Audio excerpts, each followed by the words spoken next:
नमस्कार प्रिय मित्रों, एक बार फिर स्वागत है आपका हमारे इस YouTube चैनल ज्ञान गंगा सागर में। प्रिय मित्रों, आज फिर हम एक नई कहानी लेकर उपस्थित हैं आप लोगों के समक्ष। आज की जो कहानी है बहुत ही शिक्षाप्रद है, बहुत ही मोटिवेशनल है। प्रिय मित्रों, अगर आप हमारे चैनल पर नए मेहमान दर्शक बंधु बनकर आए हैं तो कृपया करके हमारे चैनल को सब्सक्राइब कीजिए और बेल आइकन को प्रेस कर दीजिए, जिससे आने वाली वीडियो सबसे पहले आप तक पहुँचे, क्योंकि आपका एक सब्सक्राइब हमारे लिए बहुत ही महत्व रखता है। तो बने रहिए हमारी इस वीडियो की समाप्ति तक। आपका ज्यादा समय न लेते हुए आइए गौर करते हैं इस कहानी की तरफ। प्रिय मित्रों, जूनागढ़ नाम के शहर पर एक राजा राज्य करता था, जिसका नाम चंद्रगुप्त था। चंद्रगुप्त राजा के 4 पुत्र थे, चारों बहुत बहादुर थे।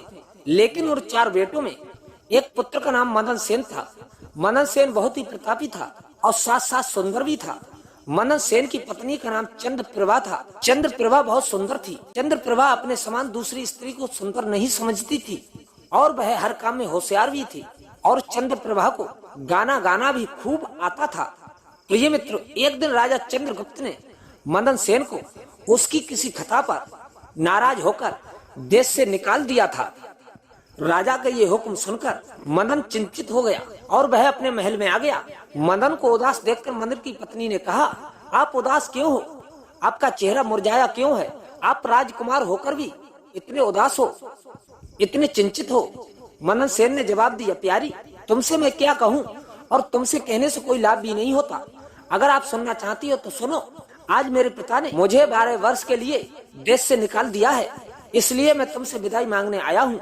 यह सुनकर प्रिय मित्रों, चंद्रप्रभा गस खाकर गिर गई और बेहोश हो गई। तब मदन सेन सोचने लगा, मैंने बहुत बुरा किया।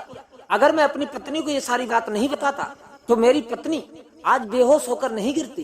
प्रिय मित्रों, उसी समय दासियों ने देखा और उसी समय चंद्रप्रभा के ऊपर गुलाब जल छिड़का तो होश आया। होश में आकर चंद्रप्रभा ने मदन सेन से कहा, हे स्वामी, आप मुझे छोड़कर परदेश चले जाएंगे तो मैं आपके बिना कैसे जी पाऊंगी? मैं भी आपके साथ चलूंगी। तब मदन सेन ने कहा, तुम मेरे साथ कैसे चल सकती हो, क्योंकि परदेश में अनेक प्रकार के संकट भोगने पड़ते हैं और तुम तो महलों में रहने वाली हो। इन दुखों को तुम कैसे बर्दाश्त करोगी? आपका बदन नाजुक है, इसलिए आप मेरे साथ मत जाओ। प्रिय मित्रों, मदन सेन ने उसी समय अपनी पत्नी को समझाने वाले अंदाज में कहा, जितने दुख परदेश में उठाने पड़ेंगे वे सब आपके साथ रहते सुखी से भी अधिक सुखमय मालूम होंगे। महल के सुख आपके बगैर जंगल के दुखों से भी अधिक भयानक प्रतीत होंगे।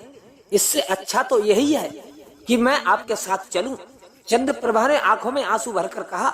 मदन सेन ने सोचा, यह मेरे बगैर नहीं रह सकती, इसलिए मुझे शोभा नहीं देता कि इसे तड़पता छोड़कर चला जाऊं।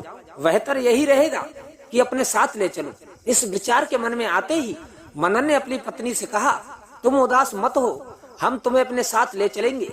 मदन सेन की बात सुनकर मदन सेन की पत्नी चंद्रप्रभा बहुत खुश हुई और अपने पति के साथ जाने की तैयारियों में जुट गई। अगली सुबह चंद्रप्रभा और मदन सेन शहर से निकलकर एक जंगल में पहुंच गए। जब चलते चलते थक गए तब एक उचित जगह देखकर एक बरगद के नीचे आराम करने लगे। वे बहुत अधिक थके हुए थे, ठंडी हवा चल रही थी, नींद आ गई। प्रिय मित्रों, लेकिन कुछ देर बाद एक सर्प निकला, चंद्रप्रभा को डस लिया और चंद्रप्रभा चिल्लाने लगी। मदन सेन की जब आंख खुली तो रानी को तड़पता देखकर और सांप को जाता देखकर मदन सेन बेचैन हो गए। मदन की पत्नी बेहोश हो गई और सारे शरीर में जहर फैल गया। मृतक पत्नी को देखकर मदन ऊंचे सुर में रोदन करने लगा, विलाप करने लगा। उसका रोना धोना सुनकर जंगल के जीव जंतु गुर्राने लगे। मदन सेन ने मन में सोचा, जब जीवन संगनी ही मर गई तो मैं जीकर क्या करूंगा? इसी जंगल में मैं अपने प्राणों को त्याग दूंगा।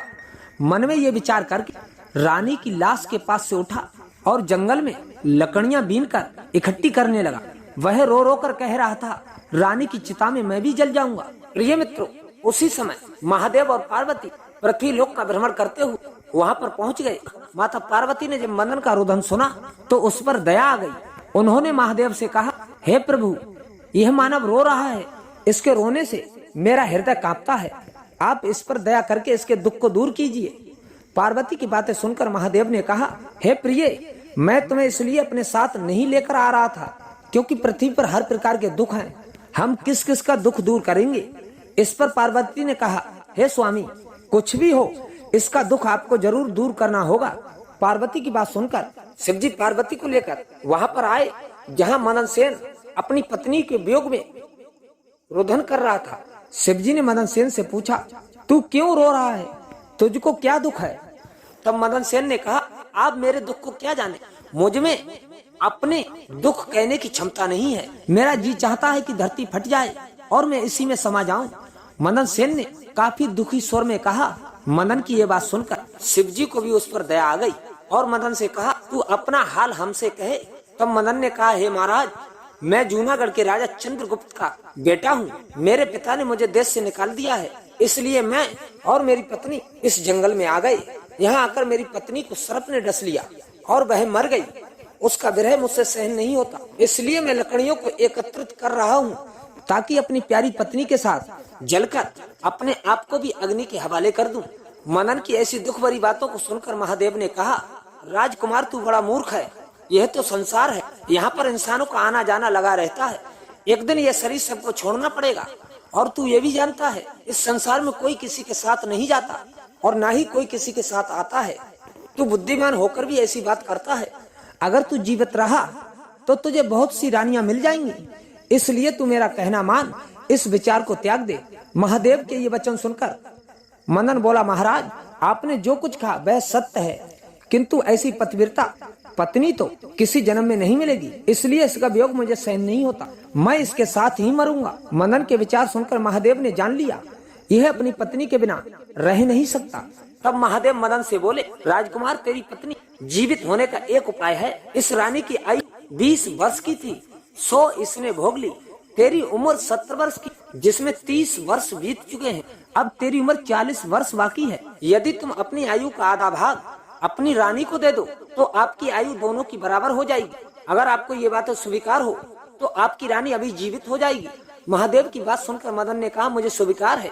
अब महादेव ने मदन के हाथ में पानी देकर उससे 20 वर्ष आयु देने का संकल्प लिया और रानी के हाथ पैरों पर पानी डालने से पूर्व मदन से कहा, इसमें रहस्य की बात एक और है। जब तुम्हें रानी की आवश्यकता ना हो तो संकल्प वापस भी ले सकते हो। अगर आप संकल्प वापस लोगे तो रानी मर जाएगी, परंतु सावधान, रानी से ये बात मत कहना, किसी समय ये बात तेरे काम आएगी। ऐसा कहकर जल छिड़क कर महादेव पार्वती वहाँ से अंतर्ध्यान हो। रानी उठकर उसी समय बैठ गई और बोली, आज तो मैं बहुत सोई, आपने मुझे जगाया नहीं। तुम थकी हुई थी, इसलिए मैंने तुम्हें नहीं जगाया। मदन ने सभी बातों को छुपाते हुए कहा। अब दोनों फिर आगे चल दिए। काफी दिनों के बाद उन्हें एक सुंदर स्थान दिखाई दिया। वहाँ पर एक फकीर की कुटिया थी। जब वे दोनों वहाँ पर पहुँचे तो उन्होंने देखा एक सुंदर नौजवान फकीर तकिया लगाए बैठा हुक्का पी रहा है। वह दोनों थके हारे थे, फकीर के पास बैठ। उसी समय राजकुमार ने अपनी रानी से कहा, रानी, हमें प्यास लगी है, हम कुएं पर जाकर पानी पी कर आते हैं। अगर तुम्हें प्यास लगी हो तो मैं तुम्हें भी ले आऊंगा। यह सुनकर रानी ने कहा, मैं प्यासी नहीं हूँ, आप जाकर पी आइए। रानी का जवाब सुनकर मदन सेन डोल रस्सी लेकर कुएं पर पानी पीने चला गया। जब मदन सेन पानी पीने गए तो चंद्रप्रभा फकीर की आंखें चार हो गईं। दोनों एक दूसरे को निहारने लगे। चंद्रप्रभा उसी समय फकीर की आशिक हो गई। चंद्रप्रभा फकीर से बोली, फकीर साहब, आपके साथ रहने को जी चाहता है, लेकिन मेरे पति मेरे साथ में है, इसलिए मैं आपके साथ किस प्रकार से रह सकती हूँ। चंद्रप्रभा ने अपनी बात को फकीर के सामने रखा।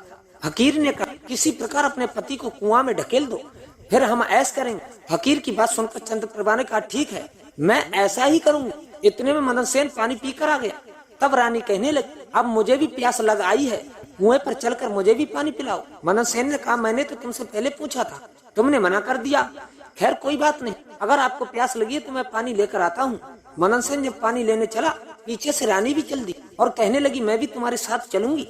मदन सेन अपनी पत्नी के प्रेम में पागल था, उसको मालूम नहीं था ये मेरे प्राणों को ले लेगी। सच है, स्त्रियों के चरित्र को देवता भी नहीं जान पाए, तो मनुष्य क्या चीज है। स्त्रियों के जाल में अच्छे अच्छे और होशियार इंसान फंसकर रह जाते हैं। तोता बोला, ए मैना, जब मदन सेन कुएं में डोल भर रहा था, रानी ने पीछे से धक्का दे दिया। मदन सेन कुआं में गिर गया और वह स्त्री जिसका नाम चंद्रप्रभा था, वह उस फकीर के पास आ गई।